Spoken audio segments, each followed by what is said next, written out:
وطبعا قلنا بسم الله الرحمن الرحيم وبيض الله وجيهكم، والله يلاقينا على خير وإن شاء الله نلتقي في صحة وعافية الجميع.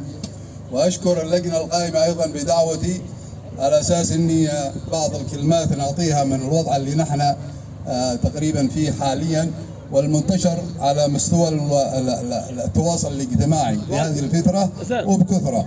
وهذا إذا دل على شيء يدل على أنه الشباب ما شاء الله عندهم الوعي وعندهم القدرة أنهم يستوعبوا أنهم نكون كلنا مكملين للبعض.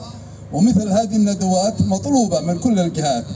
هو الوضع حاليا عن المخدرات وعن القات وعن يعني الأشياء اللي موجودة عندنا واستحدثت جديدة، وتفاجأنا إنه الموضوع وصل إلى درجة غير عادية.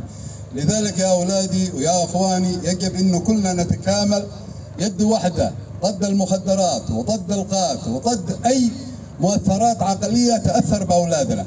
الوضع اللي نحن فيه وضع مش عادي، وضع والله العظيم يعني أشرف لنا ندخل في حروب وندخل في معارك الرصاص تكون أمامنا ونعرف أنفسنا من هذه الرصاص تصيبنا ولا ما تصيبنا. والحرب اللي نحن فيها الآن إنه أخطر من هذه الحروب.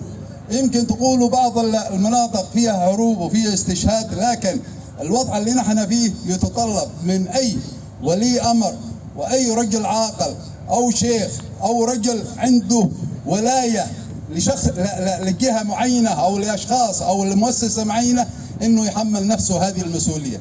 نحن وصلنا إلى درجة الحمد لله ما نقول إنها يعني درجة اللي مثل بعض الدول الثانية، لكن نحن مجتمع لا نقبل هذا الشيء. لا نقبل أولادنا إنهم يضيعوا ويتأثروا في الوضع المخدرات والقات. وأعيد وأكرر في بعض صوتيات اللي قد سبقت إنه نقول بداية المخدرات ابتدت هنا خاصة في محافظة ظفار، هي بدايتها القات، واستسهلوا الناس أمر القات.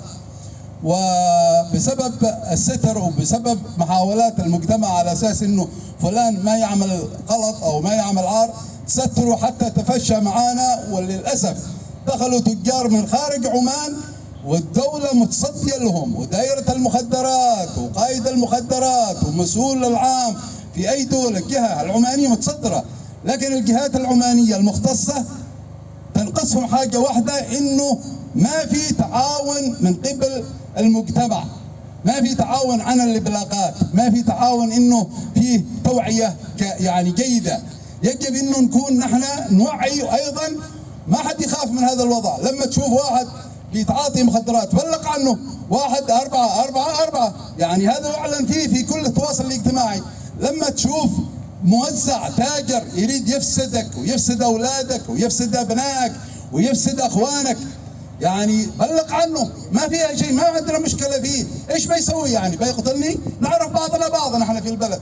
اليوم كل فرد عماني تقريبا معروف بشخصه باسمه قبيلته وأسرته، نعرف بعضنا بعض. نحن ما وصلنا إلى المافيات العالمية مثل المكسيك والدول الأخرى اللي يخافوا من هذه الأمور. نحن في بداية الحمد لله، وإذا تعاوننا وتكاتفنا وكنا كلنا يد واحدة مع الدولة لهذا الوضع بنقضي عليه. نحن عندنا أولاد صغار، أولاد مستهدفين. هذا الوضع مستهدف من قبل تجار خارج الدولة خارج عمان، تجار فاسدين ما عندهم إنسانية، ما عندهم رحمة، يستحقوا حتى العقاب إلى درجة الإعدام. أما المواطن اللي استهدف في المنطقة وأصبح تاجر بسيط أو أصبح متعاطي بسيط، هذا قد يجوز إنه إذا كانت في نخوة، ونقول النخوة العمانية أو النخوة الظفارية، إنه ينتخي معنا، وإذا كان متورط في هذا الشيء يخرج عن هذا الوضع، لأن الوضع ما عاد قات، الوضع ما عاد قات، وضع مخدرات شبو، وضع وصلنا إلى رأس المال. أنا أقول لكم وأعيد أكرر، وصلنا إلى رأس المال. أولادي، رأس مالك إيش هو؟ رأس مالك كرامتك وعرضك وأسرتك ودولتك، صح ولا لا؟ إذا في هذه الحالة إذا الوضع وصل إلى رأس المال، المال الثاني ما له دور، الكرامة هي اللي لها دور. لما يستقصدني يكون قريب بعيد، يكون شخص من خارج الدولة، يجب أني أبلغ عنه. يجب أي إنسان متورط في هذا المجال يخرج عن الوضع. نحن أسرة واحدة، نحن يد واحدة، نحن متكاتفين، نحن كلنا في التوعية في هذا المجال. لا غبار عليكم، ولكن الوضع ما زال موجود ويجب ان كلنا نحاربه. اعيد واكرر انه اطلب طلب من خلال مناقشتي معاكم، اي رجل او اي شاب متورط في انه يكون تاجر او يتواصل مع اصحاب المخدرات التجار اللي من خارج الدوله انه يخرج عن هذا الموضوع. واذا ما خرج عن هذا الموضوع انا اقول له واكرر من هنا، يا اما بيدخل سجن، يا اما بيذكر اسمه، يا اما الشيوخ بيعلنوا فيه. نحن عندنا عادات وتقاليد وموجوده في ظفار وفي كل قبائل عمان، لذلك هذه العادات تفرض على كل مواطن وعلى كل شاب وعلى كل انسان يحمل عرق، بتفرض عليه انه في حاله ما تجاوبت انت، لا تجاوبت مع شيوخ ولا تجاوبت مع حكومه ولا تجاوبت مع مصر انك تدخل في هذا الموضوع وتخرب اولادي وتخرب اسرتي وتخرب بيتي. اذا مصر انا ايضا ما بستحي منك ولا بخاف منك يا تاجر المخدرات، ان كنت وطني او خارج انا مستعد اولا ابلغ عنك الجهات الحكوميه وابلغ عنك قبل اهلك، انصحك مره مرتين. اذا ما اخذت بالنصح والله ما عندي مشكله تروح في 60 مليون داهيه انت واللي معك تدخل السجن. لكن اذا في نخوه وفي شهامه، وانا من هذا المنبر اطلب من كل شاب متورط بيتعاطي او بيدخل في هذا الوضع او واصل او بيبيع، لا يطمع في ال 200 ريال او ال 400 ريال و500 ريال، لانه ما بيرضى اخوه او ابنه او ابن اخوه يتعاطى شبه وتضيع كرامته، ما بيرضى. اذا في هذه الحاله اذا ما يرضى على غيره، يخرج عن هذا الوضع وينبذ الشواذ منه وينبذ الفاسدين وينبذ التجار اللي يريدوا يستفيدوا اموال على حسابي وعلى حساب اهلي وعلى حساب بلدي وعلى حساب ظفار خاصه وعلى حساب عمان.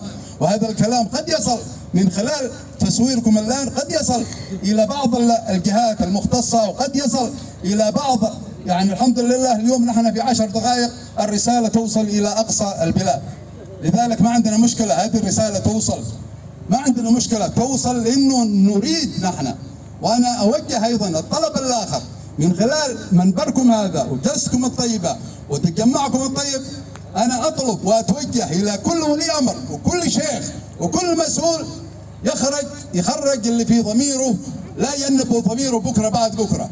فوالله الشيوخ والمسؤولين واولياء الامور اذا ما تعاونوا في هذا المجال والله العظيم انه التاريخ ما يرحمهم، والله التاريخ ما يرحمهم. بعد 10 سنوات 5 سنوات التاريخ ما يرحمهم، اولادهم واحفادهم بيلعنوهم في عهد في عهد الشيخ الفلاني، في عهد المسؤول الفلاني، في عهد القائد الفلاني. ونحن نتاكد ونأكد لكم بتعاونكم وبتعاون الشيوخ والمجتمع في هذا المجال، نأكد لكم انه باذن الله عهد السلطان هيثم ما بيكون عهد مخدرات، بل عهد ازدهار وقوه وولاء وعرفان وخدمه وشرف ونظافه. والسلام عليكم ورحمه الله وبركاته. جزاك الله خير الشيخ علي قطر.